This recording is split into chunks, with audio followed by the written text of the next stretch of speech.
आया, कैसा तो मेरा गर्भ में फॉर्म हुआ, प्रकृति दिया, कैसा आया मैं कुछ नहीं जानता हूं, सब ईश्वर के हाथ में है।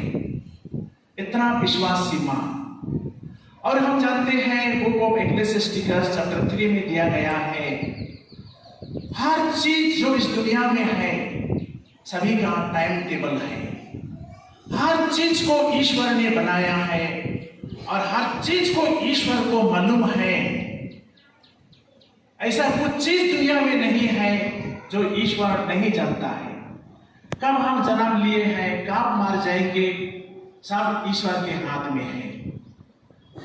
हर समय हर क्षण ईश्वर हमारे ख्याल करता है।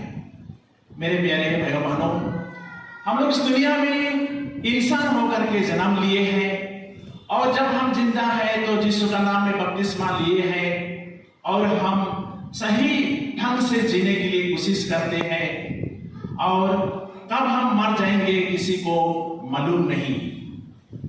हम बाइबल में पढ़ते हैं बहुत जगह में ही बीमारी लोग थे, बहुत जगह में ही लोग मार गए, वहां में यीशु आया उन लोगों को सांत्वना देने के लिए। और बहुत लोग उस परिवार के साथ में आए, उन लोग